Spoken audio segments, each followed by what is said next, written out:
Captain Lysander Quinn may not have been the sharpest tool in the shed, but he sure knew how to pick a pile of cosmic junk.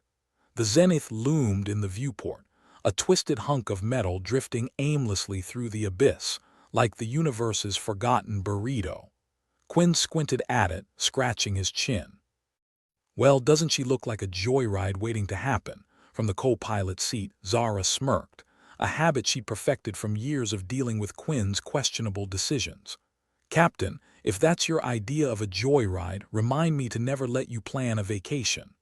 "Oh, come on, Zara," Quinn shot back, toggling switches with exaggerated nonchalance. "Think of the stories we'll tell. Remember when we bravely boarded that death trap? We might even get space herpes." The crew, a ragtag mix of cynics and opportunists, stirred behind them. Arlo, their resident tech wizard, was tangled in wires like a space-age marionette, trying to make sense of the Zenith's distress signal. "This thing's older than your jokes, Captain," he muttered, jabbing at buttons. "If I'm reading this right, which I am because I'm brilliant, this ship's been dead in space for a good 2 decades. Dead ships tell no tales." Quinn leaned back, his chair creaking ominously. "And tales pay the bills, crew, or get us killed," Zara added helpfully. "That's why we bring you along, Zara, to keep things positive." The docking was as smooth as a sandpaper kiss. Quinn guided the ship, the ironically named Fortune's Favor, into the Zenith's docking bay with all the grace of a space slug on a caffeine high. The crew disembarked, stepping into the stale embrace of the ghost ship. "Smells like death," Zara noted, voice echoing in the cavernous bay, "and bad decisions." "You're one to talk," Quinn shot back, but there was no malice in it. Arlo fumbled with his wrist scanner and frowned. "I'm picking up traces of something. Could be life, could be something that used to be life."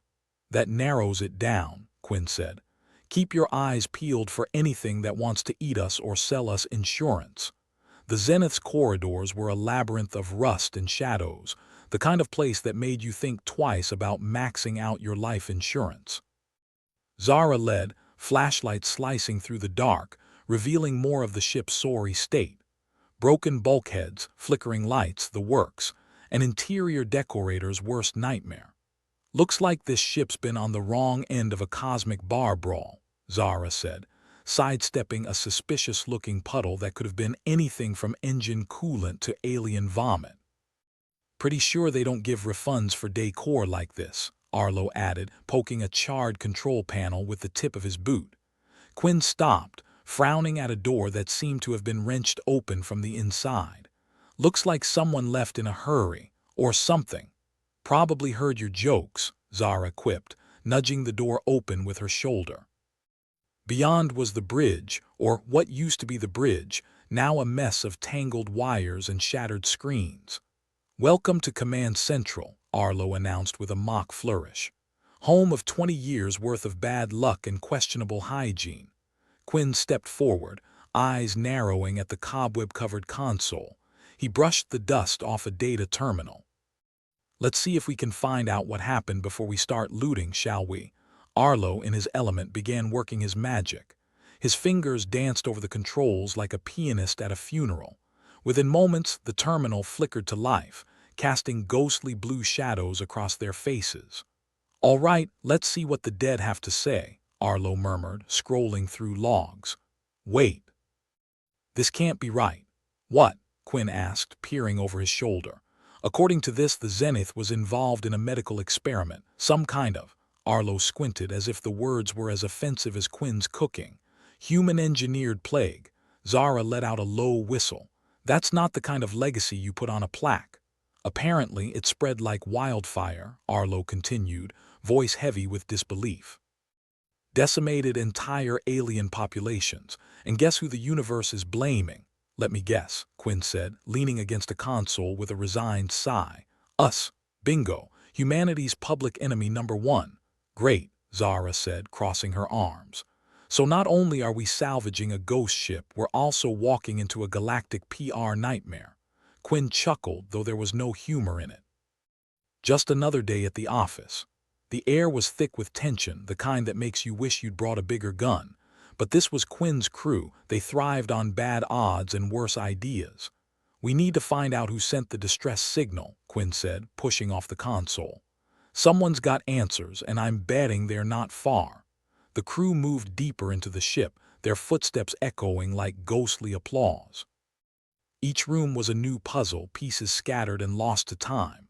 They found the crew quarters, empty save for a few personal effects. Photos of family, mementos of better times, now just relics in a tomb.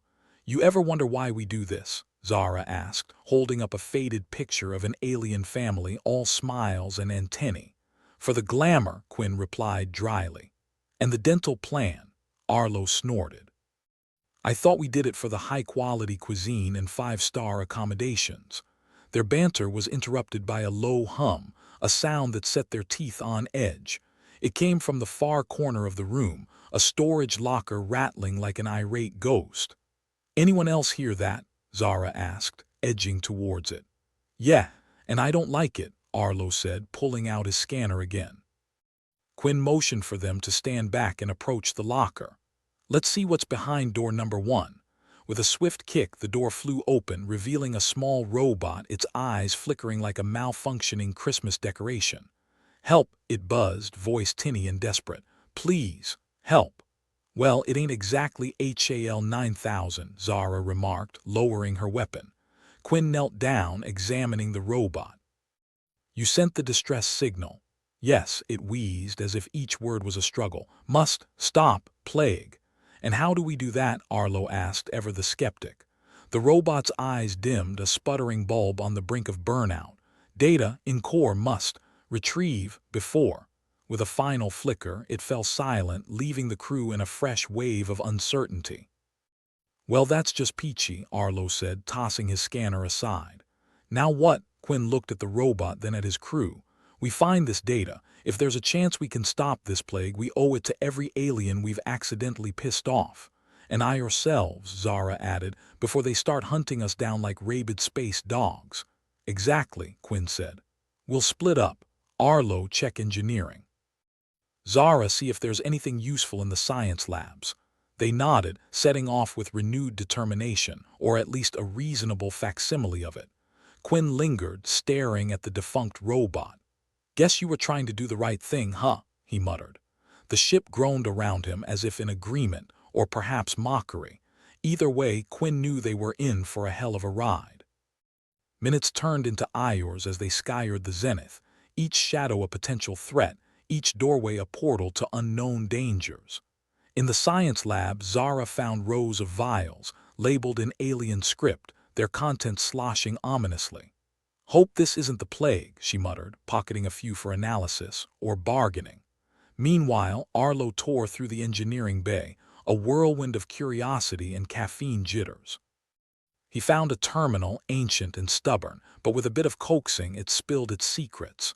Data logs, reports, all pointing to the same grim conclusion. Humanity was the scapegoat in a cosmic blame game. "Well, isn't that just dandy?" he grumbled, downloading the files onto a portable drive. They reconvened on the bridge, each bringing their own brand of doom and gloom. "I've got some data," Arlo said, waving the drive like a talisman. "And I've got potential biological weapons," Zara added, holding up the vials. "Great," Quinn said. "Now all we need is a way off this rust bucket."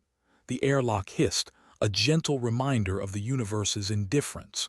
They hurried back to fortune's favor, the zenith's secrets weighing heavy in their minds. As they prepared to depart, Quinn took one last look at the desolate ship. "Think we've got a chance to stop the plague?" Zara asked. "Or to clear our names," Arlo added. Quinn shrugged, a lopsided grin on his face. "One crisis at a time, crew. Let's just get out of here alive." The engines roared to life, the ship shuddering as if shaking off the dust of failure. As they soared away from the zenith, Quinn couldn't shake the feeling that they were flying straight into a storm. But then again, what else was new? Just another day in the life of Captain Lysander Quinn, humanity's dubious hope and reluctant hero. The zenith was a rickety old tub of a ship, the kind that would have been put out of its misery if ships could dream of mercy. As the fortune's favor drifted away, Quinn leaned back in his seat, rubbing his temples like he was trying to massage the stupidity out of his life. The only thing thicker than the air on the Zenith was the mystery they'd found themselves neck-deep in. We've got files that say humans did bad things, and a robot more broken than my sense of direction, Quinn said, glancing at Arlo. What's the plan? Tech wizard Arlo, tangled in wires like a techno-octopus, grinned. First, I'm gonna see if I can decrypt this data without frying the ship's systems. Then maybe make a cocktail of truth and despair. Very poetic, Zara said, not looking up from her console. Not that I signed up for poetry night. The Zenith's encrypted files were more stubborn than a mule with a PhD in saying no. Arlo hammered at the keyboard, muttering darkly about whoever thought alien hieroglyphs were a sensible way to store top-secret information. Think you can crack it? Quinn asked, peering over Arlo's shoulder like a mother hen with trust issues. Give me some credit, Arlo said, pointing at the tangled mess of code on his screen. I once hacked into a Starliner's entertainment system and replaced the in-flight movie with 3 IORs of static. Impressive. Next time, try not to impress the Galactic Entertainment Commission as much, Zara said, prodding at the control panel with a screwdriver that looked like it had seen better days, like the days before she'd gotten it. The ship's AI, which had the personality of a grumpy toaster, decided now was a good time to chime in. Warning, unauthorized access detected. Please state your intentions before proceeding. Our intentions. Quinn repeated, eyebrows raised. Well, let's see. We intend to not get blown up, not get infected by a plague, and maybe, just maybe, not get implicated in some galactic-level screw-up. Is that too much to ask? Processing. Priorities re-evaluated. Proceed with caution, the AI replied, with all the enthusiasm of a receptionist confirming a dental appointment. Great. Even the ship's got a thing for sarcasm, Arlo muttered, returning to his digital puzzle. Quinn paced the bridge, the tension palpable enough to cut with a dull spoon. Talk to me, Arlo. What are we looking at? Arlo didn't look up. Best guess. This data's a series of logs. If I'm reading this right, we're talking about cloning experiments. Cloning? Zara asked, leaning forward like a cat who'd just heard the can opener. Tell me you're kidding. I wish. But unless this alien script's got a great sense of humor, I'd say it looks like someone was trying to grow people like overpriced houseplants. So they screwed up a batch, then what? Decided to infect the galaxy for fun? Quinn asked, incredulity mixing with exasperation. Or maybe they didn't plan on infecting anyone, Arlo said, scratching his chin. Maybe the whole thing went sideways. Sideways is one word for it, Zara said. Another might be colossal disaster waiting to be blamed on us. There's gotta be more.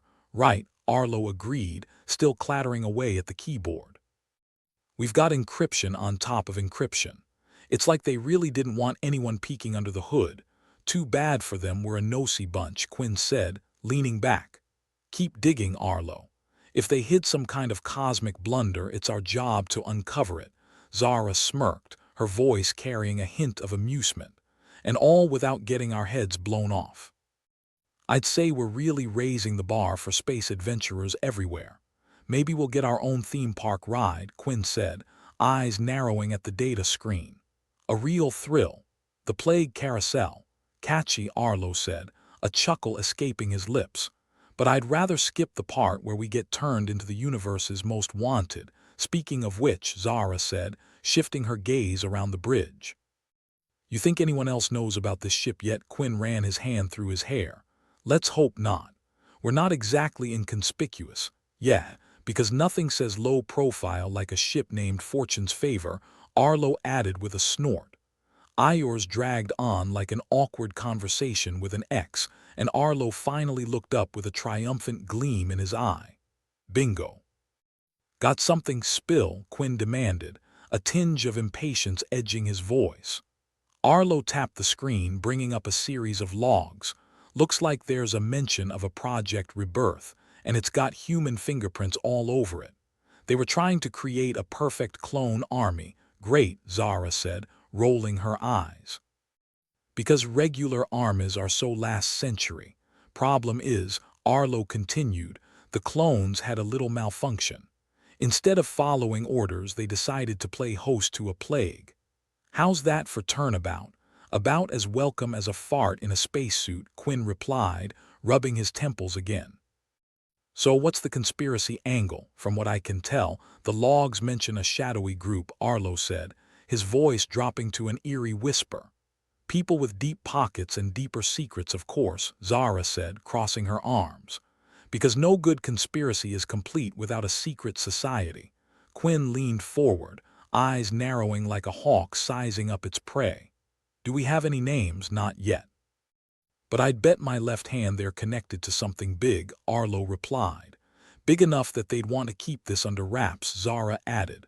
Quinn exhaled loudly, the weight of their discovery settling around them like a lead vest. Sounds like we're not dealing with amateurs, but why blame humanity? Zara wondered aloud, her voice tinged with frustration. Why not? Arlo countered. We're easy targets and everyone loves a good scapegoat. True, Quinn said, nodding. And we've got more bad press than a politician during an election year.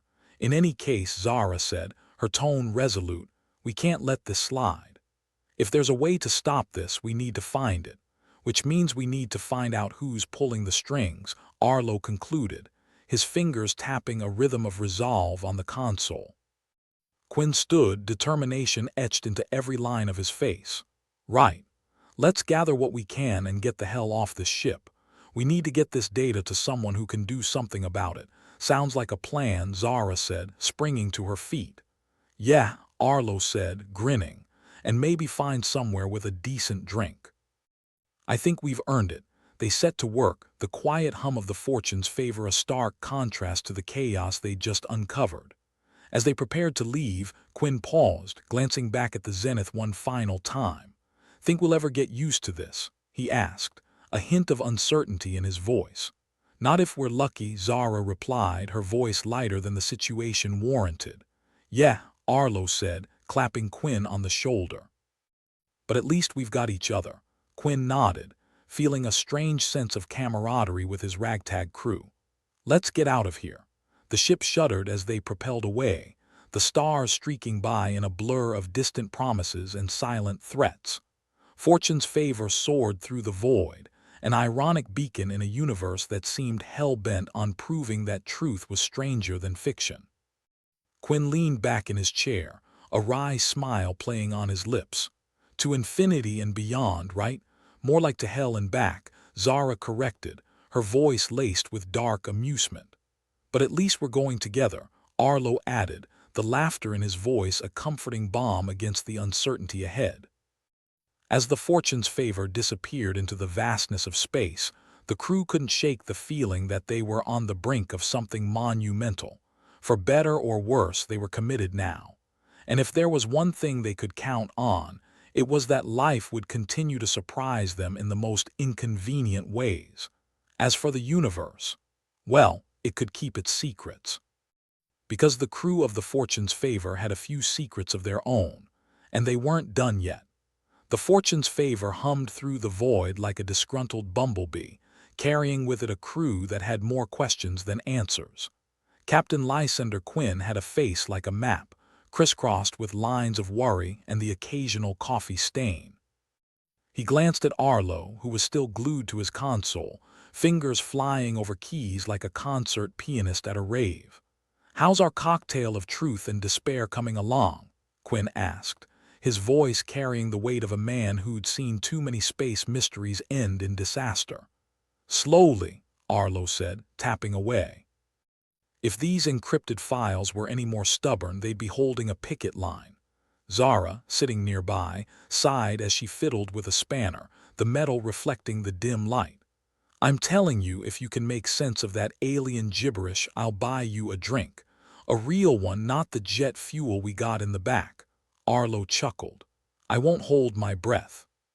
Besides, the only thing worse than a dead ship with secrets is a living one with opinions." The ship's AI, predictably grumpy, chimed in. "Correction, I have observations, not opinions, and I observe that your unauthorized tampering could lead to catastrophic failure." Quinn smirked. You mean like the catastrophic failure of this mission? Thanks for the memo. You're welcome, the AI responded in a tone that suggested it had long stopped caring. The fortune's favor suddenly shuddered, not unlike the time Quinn had tried space tacos.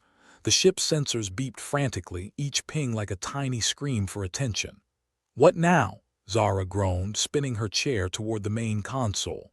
Quinn peered at the screen, eyes narrowing. We've got company.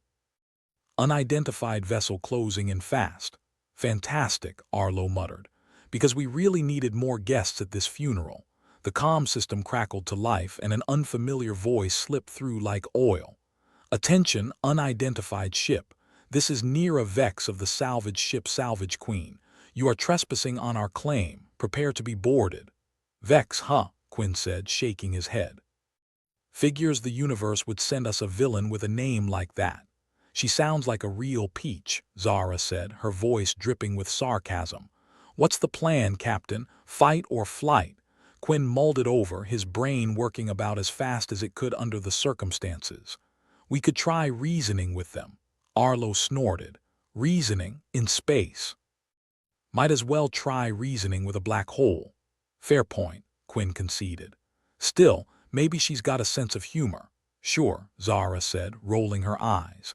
And maybe pigs fly spaceships. The Salvage Queen loomed closer on the view screen, a hulking mass of metal that looked as if it had been cobbled together by a team of drunken engineers. Its silhouette against the void was as welcoming as a tax audit. Incoming transmission, the AI announced, a hint of boredom in its voice. Quinn nodded. Patch it through. The view screen flickered, revealing the face of Nira Vex. Her eyes were sharp and cold, like she'd been carved from a block of ice and then left in a freezer just for the hell of it. She wore a smile that screamed trust me with all the sincerity of a used starship salesman.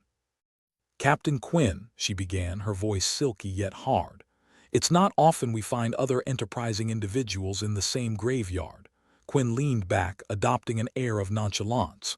Well, you know what they say, one man's trash is another man's treasure.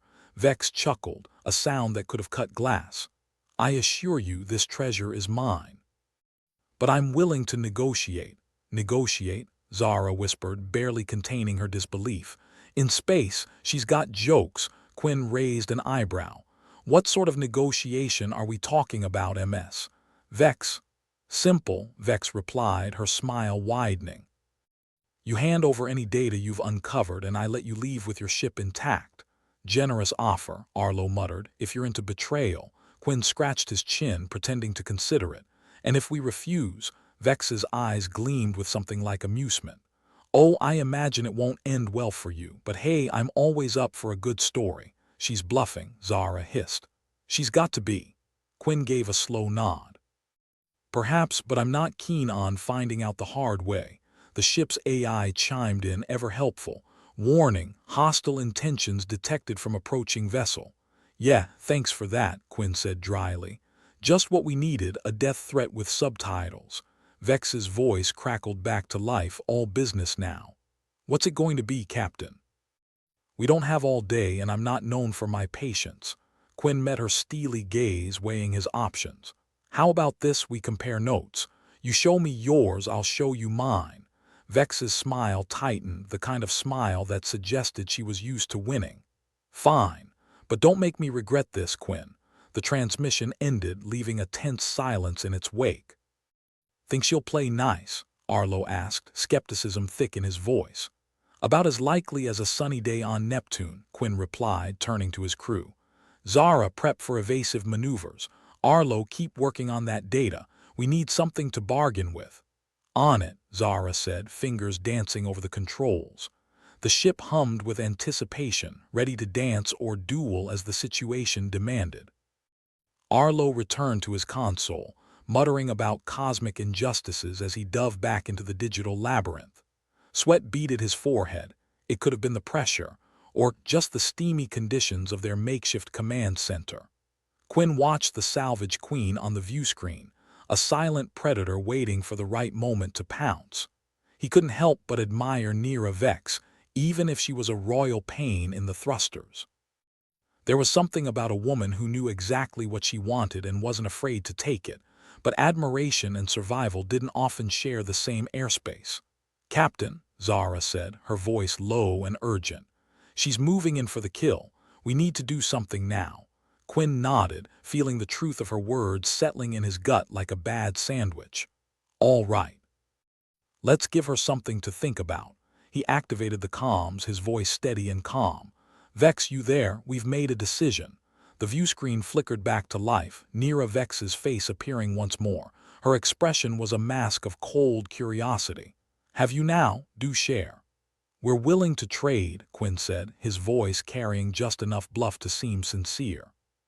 "But only if we benefit equally." Vex's eyes narrowed, calculating. "What do you propose?" Quinn took a deep breath, words chosen carefully. "We'll share the data we've decrypted so far in exchange for safe passage and a share of whatever treasures buried here." Vex considered, her expression unreadable. "And what guarantee do I have that you're being truthful?" Quinn shrugged, a hint of a smile playing on his lips. "You don't, but since when has trust been a part of this business?"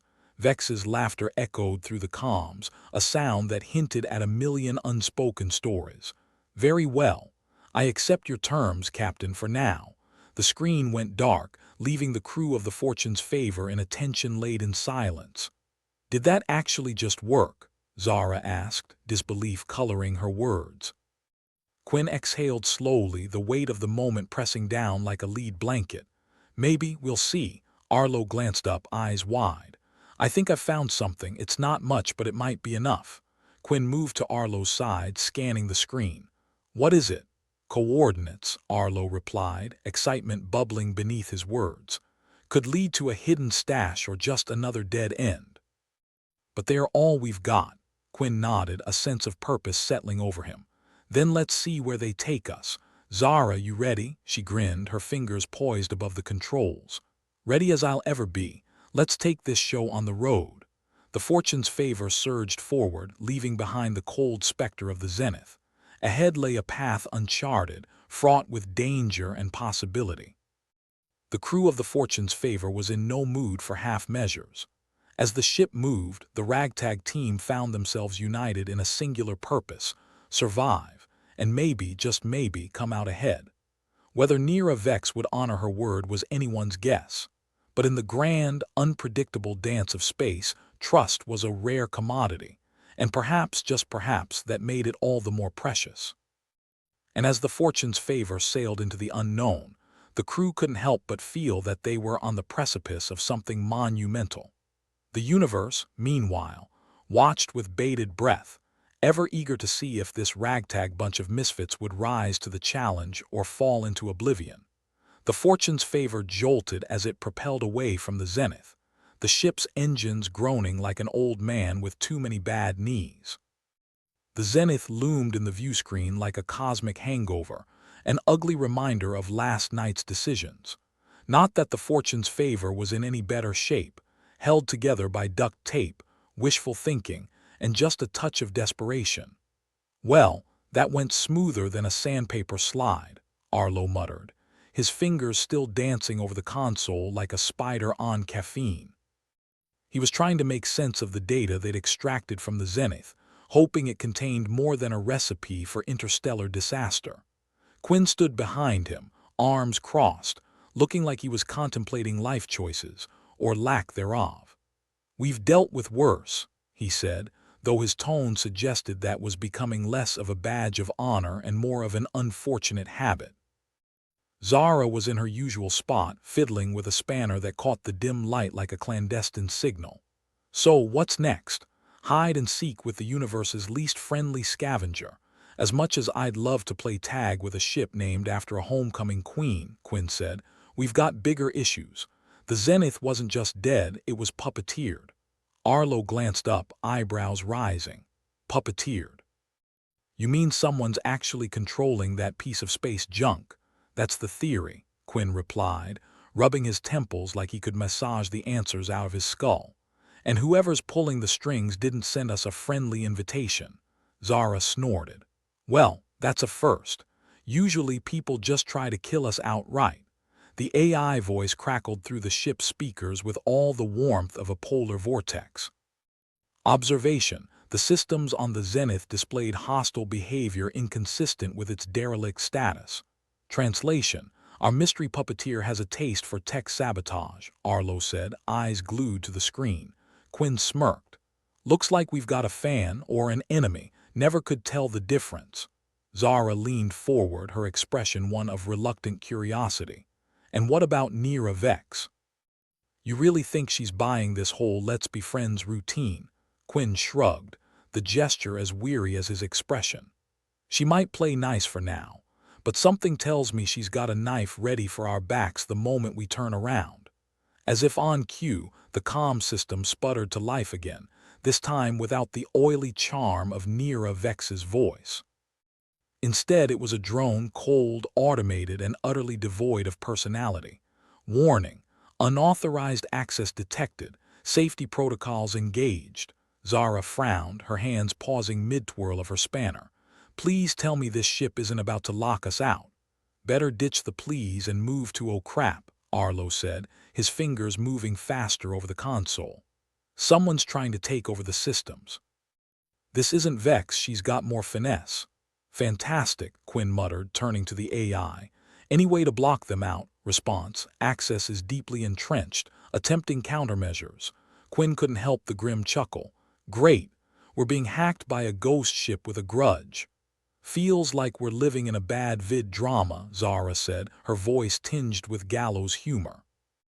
All we need now is a rogue AI and a crew of space zombies. Don't give the universe ideas, Arlo cautioned, eyes glued to his screens. Quinn took a deep breath, looking between his crew with a mix of resolve and exhaustion. Here's the deal. We can't outrun the Zenith, at least, not if it's got friends with bigger engines, but we can outthink whoever's meddling. Zara raised an eyebrow.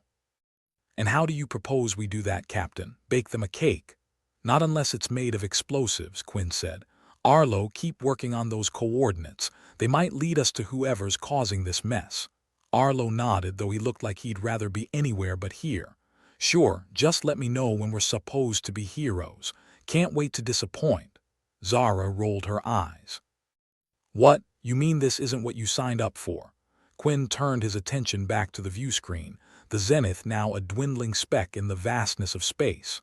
Keep your eyes peeled, folks. We can't afford to let our guard down. The crew returned to their stations, the tense silence only broken by the ship's hum and the occasional beep from the console. The Fortune's Favor continued its cautious path through the void, a lone vessel carrying its share of secrets and suspicions. After what felt like an eternity wrapped in a single heartbeat, Arlo broke the silence. Got something. These coordinates. They lead to an old mining outpost. Abandoned. Or was, last I heard. Lovely, Zara said, sarcasm dripping from her words. Another place with all the charm of a graveyard. Think it's got anything to do with our puppet master? Quinn asked, feeling the weight of uncertainty pressing down.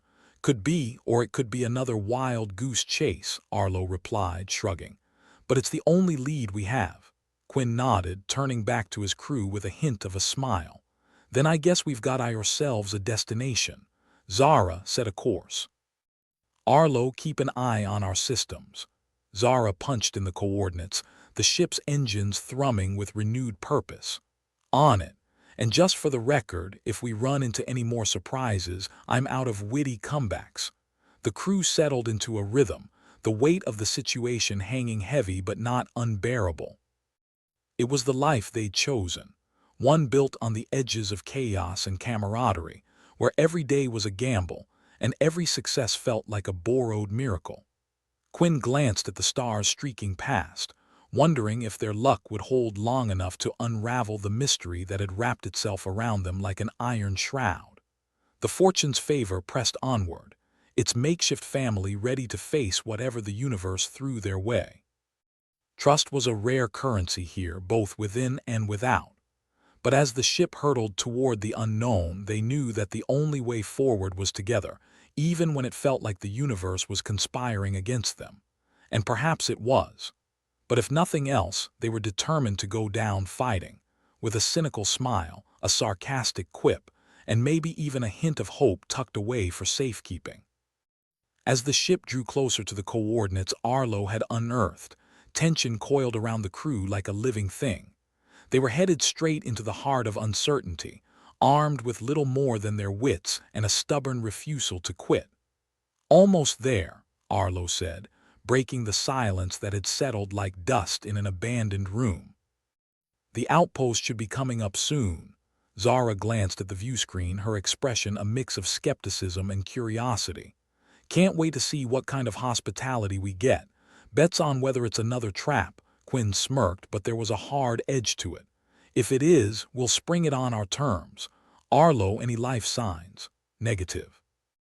"Outpost looks dead as a politician's promise," Arlo replied, flicking through the data. "But considering what we've been dealing with, I'd take that with a grain of salt." "Or a whole shaker," Zara added, her fingers twitching over the controls. "You know, just to be sure." As the fortune's favor closed in on the outpost, its silhouette emerged from the backdrop of stars, a series of blocky structures huddled together like conspirators in the dark. The outpost wasn't much to look at, but then again, neither was their ship. Appearances were the least of their worries. The AI voice crackled through the speakers, its tone as optimistic as a funeral dirge. "Caution, proximity alert. Unidentified energy signatures detected." "Just what we needed," Quinn muttered, his mind racing through possibilities. "Keep us steady, Zara. Arlo, see if you can pinpoint those signatures." "On it," Arlo replied, his focus narrowing to a razor's edge. Quinn watched the view screen, the outpost growing larger with each passing moment. His gut told him they were walking into something big, but whether it was a solution or a noose was anyone's guess. Zara's hands moved over the controls with practiced ease, the ship responding to her touch like a well-trained beast. "Energy readings are spiking," she said, her voice steady despite the uncertainty. "Feels like we're about to light up a Christmas tree." "Just make sure it's not yours," Quinn said, his eyes fixed on the screen as if he could will it to reveal its secrets. Arlo's voice cut through the tension, tinged with urgency. "Got something. The signatures are coming from within the outpost, definitely not natural." "Lovely," Quinn said, a world of meaning packed into that single word. "Looks like our puppeteer left the lights on." The fortune's favor approached the outpost with caution, sensors sweeping the area for any hint of threat or opportunity. The crew moved with a sense of purpose, each one acutely aware of the stakes. As they drew closer, the details of the outpost came into view, the weathered hulls and scorched metal speaking of a place long abandoned yet not entirely forgotten. It was a graveyard of ambition, a monument to dreams gone astray. Quinn took a deep breath, his focus unwavering. "All right, crew, we're going in. Let's find out what's pulling the strings, but stay sharp. If this is a trap, I want us to be the ones springing it." The fortune's favor eased into position, its presence a barely audible whisper against the void. The outpost loomed ahead, a silent witness to their approach, promising answers or annihilation, or perhaps both. And as the crew prepared to step into the unknown, they did so with the grim determination of those who knew that in the end, survival wasn't guaranteed. But they'd be damned if they didn't give it their best shot. After all, dead ships told no tales, but living ones had a habit of redefining stories, and the fortune's favor was far from finished. The fortune's favor drifted closer to the derelict mining outpost, like a lost puppy sniffing around a particularly suspicious alley. Quinn stood at the helm, trying to project confidence, but mostly just projecting his growing need for a stiff drink. "All right, people, let's get ready to knock on death's door and hope it doesn't answer," he announced, his voice as cheerful as a funeral procession. Jax, who everyone assumed had once been a semi-competent engineer before space had permanently frayed his nerves, muttered as he tinkered with his terminal. "I swear the next time we dock, I'm getting off this coffin and finding a nice asteroid to retire on. Something with fewer homicidal energy signatures." Zara snorted, her eyes never leaving the controls. "As if you'd survive a week without us. You'd miss my charming personality. More like your cooking," Jax replied, grinning. Nothing says comfort food like emergency rations and a side of sarcasm. Quinn ignored their banter, focusing on the task at hand. Tessa, you got those sensors calibrated. We need eyes on the ground. Tessa Ure, currently masquerading as a reliable crew member, nodded, her expression unreadable. On it, Captain, though the place looks about as lively as a tax audit. Perfect, Quinn said dryly. Let's just hope it doesn't cost us more than our sanity. As they continued their approach, the ship's AI chimed in with all the enthusiasm of a wet blanket.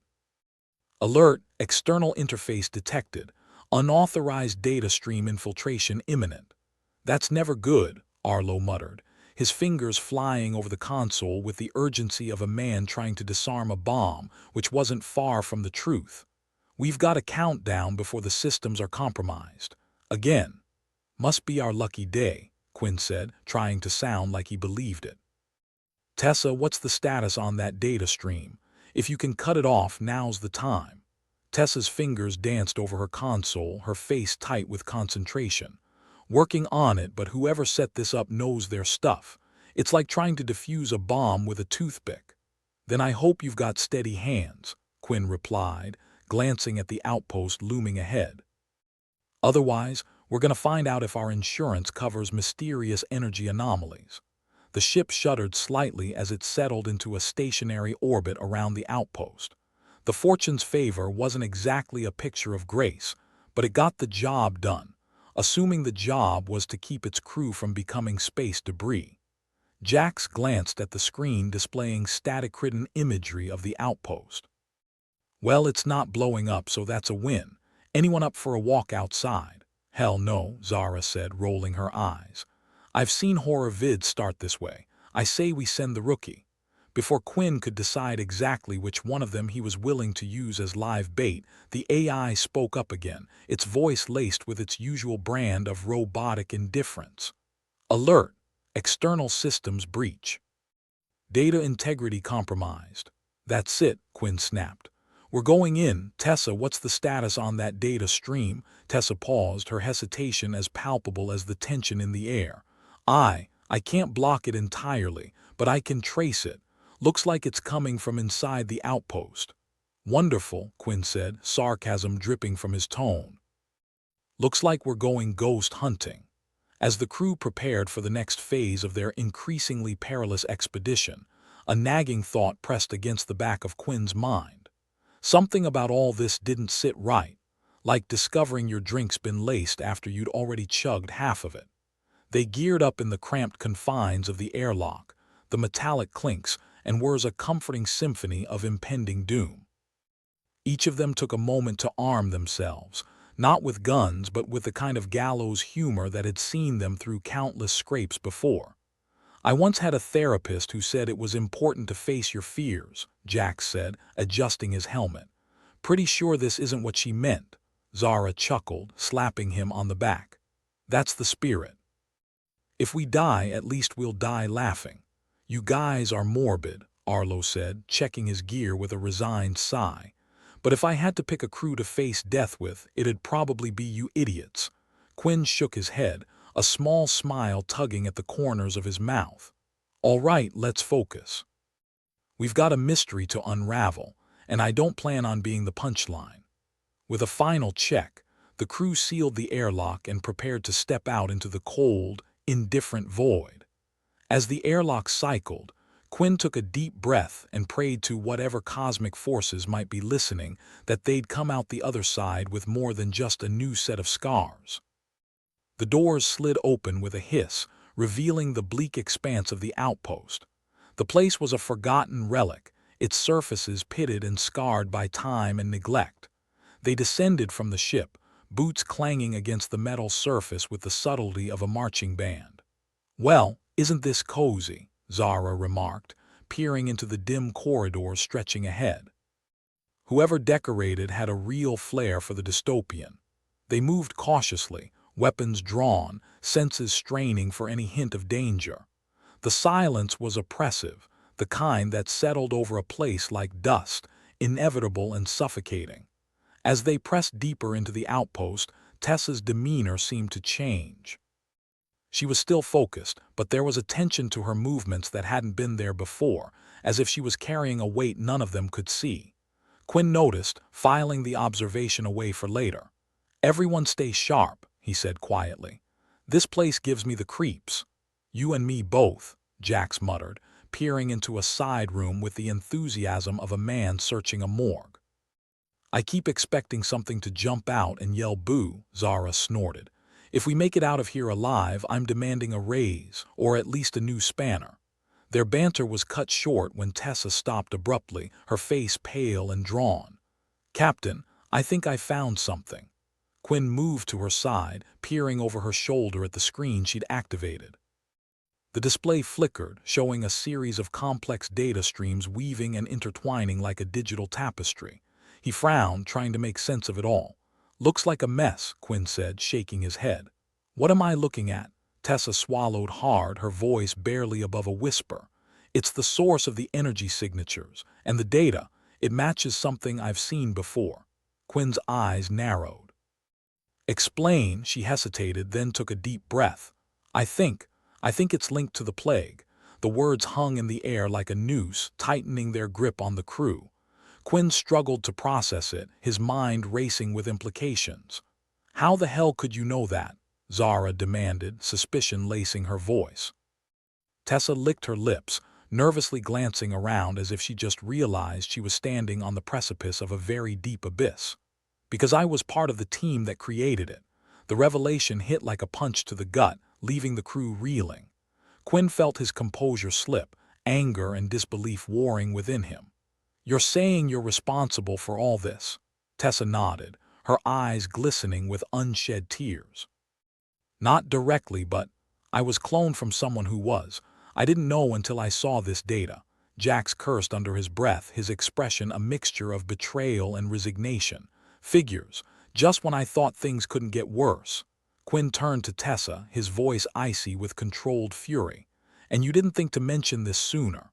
"I didn't know," she insisted, her voice breaking. "I swear I had no idea until now." Zara's expression softened slightly, but her tone remained firm. "So what do we do now, Captain? We can't just ignore this."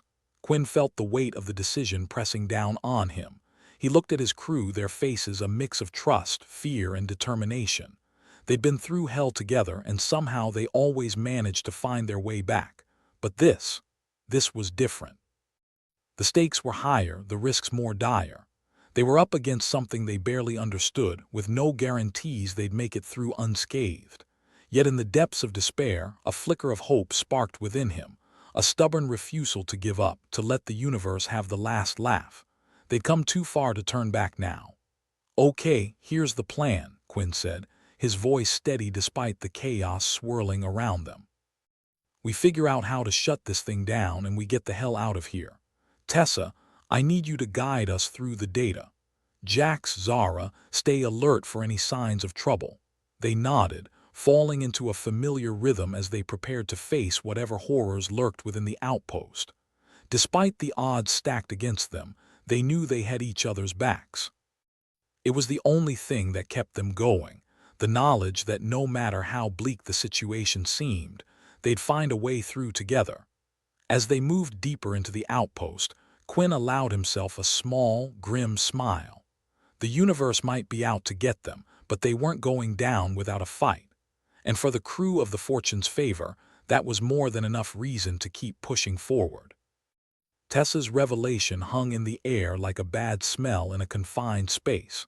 The kind that makes you question if it was the airlock malfunctioning or if someone had a dubious breakfast. Quinn rubbed his temples, as if he could massage the idiocy of the universe into something resembling reason. "All right, Tessa, let's assume you're not pulling this out of your ass. How does knowing this help us?" Tessa took a deep breath, the kind that screamed I might be screwed, but here goes nothing. "The data stream, I can use it. We've got an opportunity to trace the origin point to whoever's pulling the strings. If we can decrypt this mess, we might just expose the bastards responsible." "Sounds like a plan," Zara said, "if we don't die horribly in the process." "Not that I'm pessimistic or anything." Nothing like a little high-stakes espionage to keep the blood pumping, Jax muttered, tinkering with his toolkit like it might suddenly turn into a magic wand. Arlo, who'd been unusually quiet, spoke up with his typical enthusiasm for sarcasm. And here I was thinking today would be boring. Let's peek behind the curtain and see what's lurking, shall we? Quinn nodded, his mind a whirlpool of half-formed plans and worst-case scenarios. All right, Tessa, you're our guide through this digital hellscape. Arlo, back her up. Jax, Zara, you're on lookout for anything that moves or doesn't move but should. Let's find the jackass who decided to make our lives a nightmare. They moved with a sense of purpose, a ragtag group of cynics and misfits, ready to flip the bird at whatever cosmic joke they'd stumbled into. As they navigated the outpost's dim corridors, Tessa's focus was a beacon of determination in the gloom. The AI, never one to let a moment of tension go uninterrupted, crackled to life. Additional intrusions detected. External data manipulation in progress. Fantastic, Jax grumbled. As if this day wasn't exciting enough, Tessa hunched over her console, fingers flying like a pianist with a vendetta. I'm in, she said, her voice barely audible over the hum of machinery. I'm tracing the signal, but it's encrypted to hell and back. Can you break it? Quinn asked, not bothering to disguise the urgency in his tone. It's like trying to pick a lock with a wet noodle, Tessa replied, her frustration palpable. But I've got a few tricks up my sleeve. Zara rolled her eyes, though there was a hint of a smile playing at the corners of her mouth. You better, or we're all going to be space dust. They settled into a tense rhythm, Tessa and Arlo wrestling with the digital beast while the others kept an eye on their surroundings.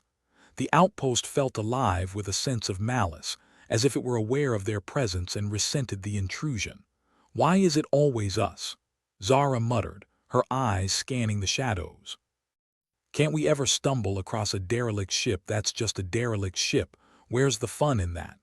Jax replied, shifting his grip on a spanner like it was a critiquing baton. Besides, think of all the stories we'll have. Assuming we live to tell them. Dead ships tell no tales, Quinn reminded them with a wry grin, though the humor felt brittle and hollow. And tales pay the bills, Arlo added, his focus never leaving the console. Let's hope this one's a bestseller. Tessa's expression shifted, a flicker of triumph crossing her face.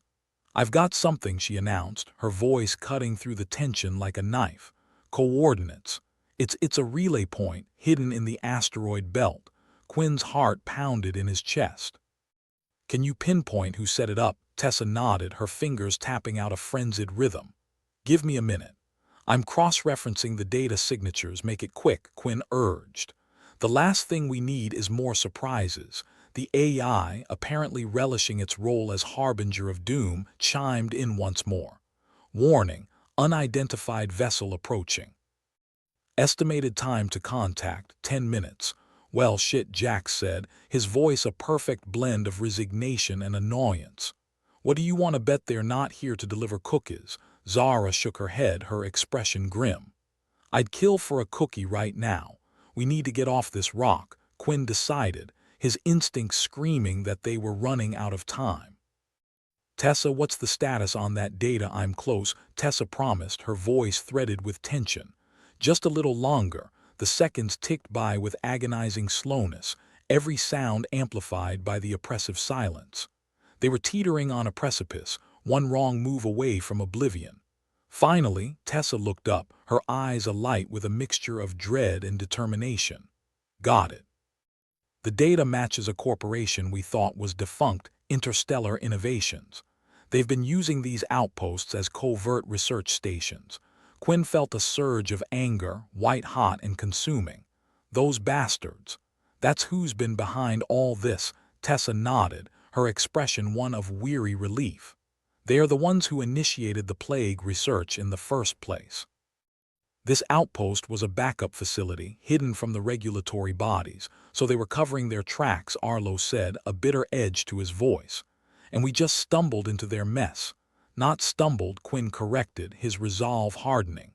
We're going to use this. We've got evidence now, something we can use to expose them. Assuming we survive the next 10 minutes, Jax pointed out, ever the pragmatist. Then we better move, Quinn commanded. Arlo, prep the ship for departure. Jax, Zara, get ready to cover us. Tessa, stay on that console and keep an eye on that data. They moved with purpose, a well-oiled machine fueled by desperation and defiance. The outpost, once an ominous mystery, now felt like a ticking time bomb ready to go off beneath their feet. The AI, never one to miss a chance to stir the pot, announced the countdown with relish. Unidentified vessel contact in 5 minutes. Talk about cutting it close, Zara muttered, her grip on her weapon steady. Wouldn't be us if it wasn't, Jax quipped, his gaze fixed on the airlock as if daring whatever came through to try its luck. The ship was a hive of activity, the crew coordinating their efforts with the precision of a team that had danced on the edge of disaster one time too many. We're almost ready, Arlo called from the cockpit. Just need a few more seconds. Make them count, Quinn replied, his gaze flicking between his crew and the encroaching darkness beyond the viewport. Tessa remained glued to her console, her focus unwavering. I've set up a data dump, she said.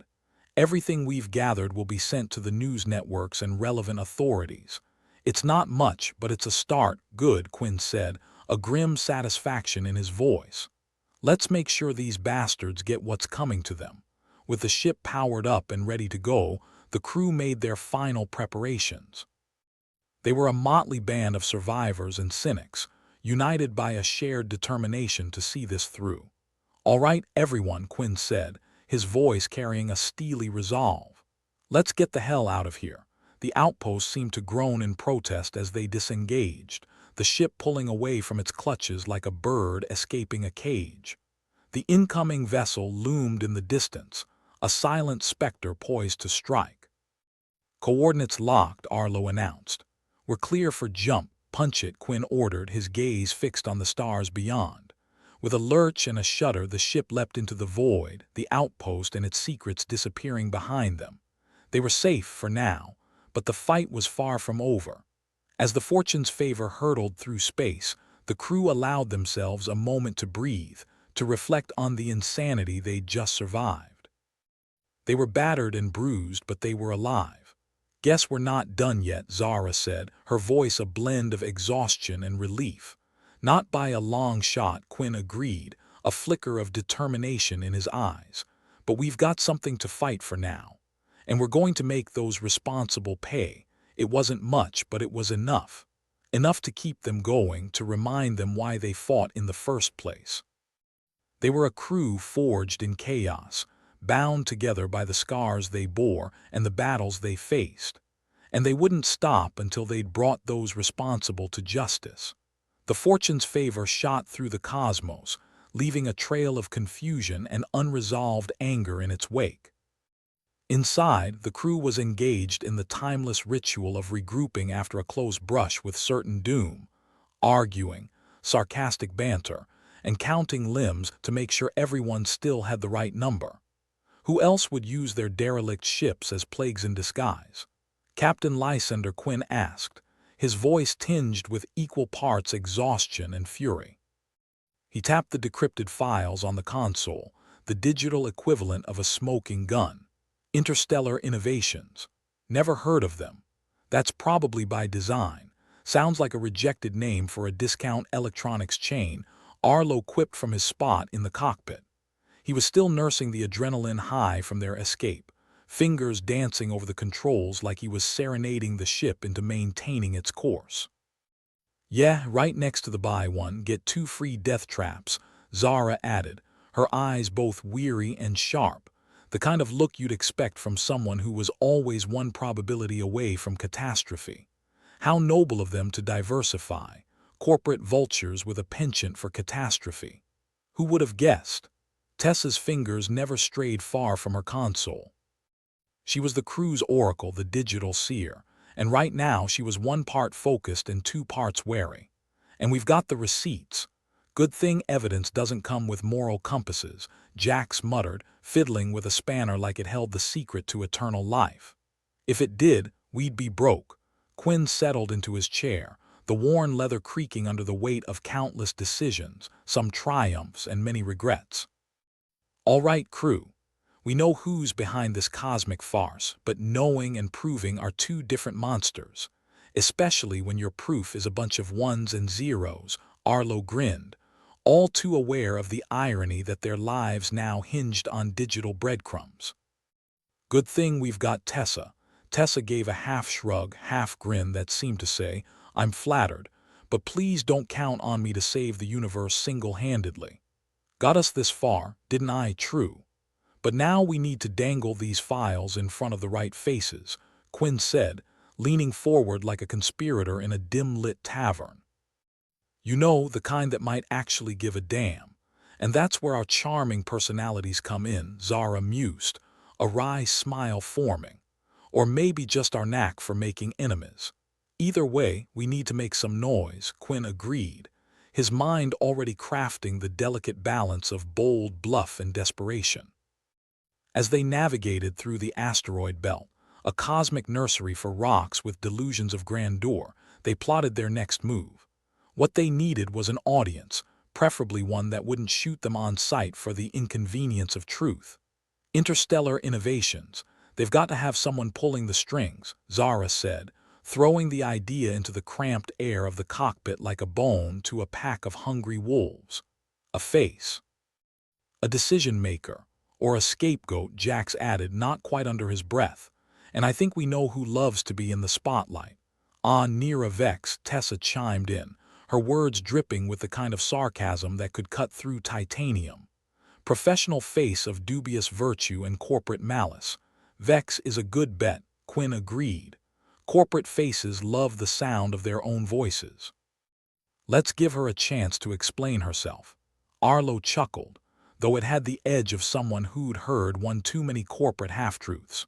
You think she'll just confess to orchestrating an interstellar plague? She'll talk, Quinn said, with the kind of certainty that either meant he'd thought this through or he was just getting very good at lying to himself. If the right incentives are applied, and by incentives, you mean we shove this evidence down her throat until she chokes on it?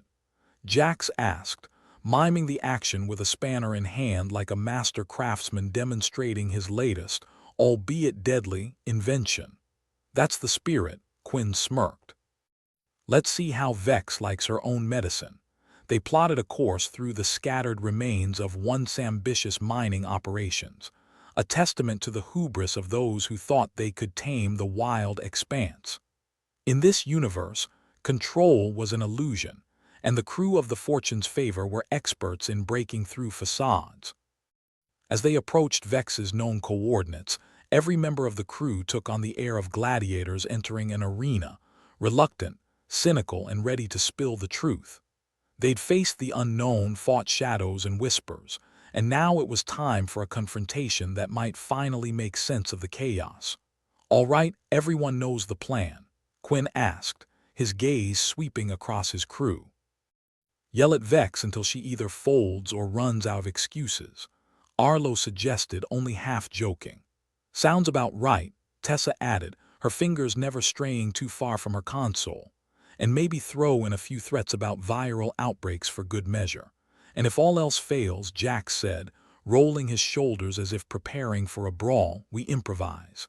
Exactly, Zara concluded, her voice steely and sure. We've got the leverage. All we need now is to pull the right strings. The Fortune's Favor drifted into the shadow of an asteroid, a hulking mass of rock that had seen better days, much like the crew itself. Vex's ship, a sleek corporate cruiser that screamed compensation in progress, hovered in orbit, oblivious to the storm brewing on its doorstep. Open a channel, Quinn ordered, his voice steady with the calm of a man who'd long ago accepted the universe's penchant for irony. The comm system crackled to life, carrying the voice of Nira Vex, smooth and unruffled as if she were greeting old friends. Captain Quinn, to what do I owe this unexpected pleasure? Cut the crap, Vex, Quinn snapped. All pretense of civility dropped like a faulty engine block. We know about interstellar innovations. We know about the plague. And we've got the files to prove it. Vex chuckled, a sound like silk dragging over a razor's edge. "I'm not sure what you think you have, Captain, but threatening me isn't going to get you anywhere." "We're not just threatening," Tessa interjected, her voice carrying the weight of someone who'd seen one too many corporate lies unravel. "We're here to make a deal, a deal." Vex's facade didn't crack, but there was a flicker of interest, like a cat spotting an unfamiliar toy. "And what exactly do you propose?" Simple, Quinn said, leaning forward as if to whisper secrets across the void. "You walk away. Clean. We expose the conspiracy, clear humanity's name, and stop the plague. Or we send these files across every channel from here to the galactic core." "Your choice." For a moment, the silence in the cockpit was so thick it could have been cut with a spork. Every crew member held their breath, waiting for the corporate queen to make her move. "Bold," Vex admitted, a grudging respect in her tone. "But I can't let you walk away with that data." "Then we can't let you walk away with your reputation intact," Arlo chimed in, his voice the embodiment of an "I dare you" smirk. "Seems fair, doesn't it?" Another pause, and then Vex sighed, the sound tinged with the annoyance of someone forced to acknowledge they were outmaneuvered. "All right, Captain. You've made your point. Let's discuss terms." Jax muttered, sharing a look with Zara that said more than words ever could. "Somehow I'm not feeling generous." "We'll talk," Quinn assured, but his eyes were on his crew, conveying that this ride was far from over. "But remember, Vex, play us false, and you'll be the one on trial in the court of public opinion." The channel cut, leaving the Fortune's favor adrift in silence once more. But it wasn't the silence of defeat. It was the calm before the storm, the quiet anticipation of a team poised on the brink of victory, or at least the closest thing they could get in a universe that thrived on chaos. "Think she'll play nice?" Zara asked, though the question carried the weight of a rhetorical shrug. "If nice means doesn't try to backstab us immediately, then maybe," Tessa replied, her tone as dry as a Martian summer. "Either way," Quinn said, his gaze sweeping across his crew with the kind of pride that came from surviving against all odds, "we've come too far to back down now. We've got the truth, and it's time we used it." With the tension of the confrontation still hanging in the air like an unwelcome stench, the crew prepared for the next phase. They were tired, battered, and a little bit broken, but they were also determined, united by a shared purpose and an understanding that even in the darkest corners of space, a flicker of hope could ignite a firestorm. "Let's get ready to burn it all down," Quinn said, a grim smile on his lips. "Or at least make it really uncomfortable," Arlo added, grinning despite everything. And with that, the Fortune's favor prepared for the final act, a ragtag band of misfits ready to take on the universe and carve out their own brand of justice. The crew of the Fortune's favor felt the weight of their recent skirmish with Vex lift, only to be replaced by the unnerving realization that they were now moving into the next act of their perilous space opera. They'd won the battle with Vex, but the war to clear humanity's name was just beginning. Quinn, sitting in his chair like a king on a throne made of cheap plastic, looked around at his ragtag band of misfits. "All right, folks," he began, the leather beneath him groaning in protest. "We just hit the hyperjump on this lunatic roller coaster. Anyone got thoughts on our next move?"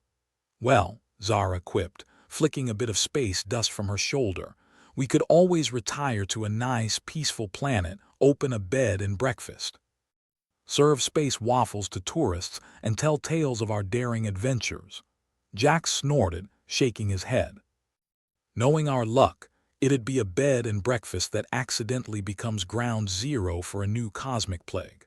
Arlo, who'd been reclining in a way that suggested gravity was more a suggestion than a rule, added, "And the waffles would probably be sentient and plotting to take over the galaxy." Quinn chuckled, more out of habit than actual humor. "All right, so maybe hospitality isn't in our future. How about we focus on the here and now? That ghost ship, the Zenith, we could do worse than making it our new ride." "The Zenith?" Tessa eyebrowed Quinn like he'd just suggested they start a new religion based on asteroid worship. "That thing's more haunted than Jax's last relationship." "Hey," Jax protested, Not all my relationships end up in a fiery crash. Sometimes they just quietly implode. Ignoring the banter, Quinn continued, "Look, the Zenith might be a bit temperamental, but it's a symbol. The kind of thing that could remind the galaxy what humanity is really about." "And what's that?" Arlo asked, his tone casual but eyes sharp. "Being stubborn and annoying until everyone gives up and lets us have our way."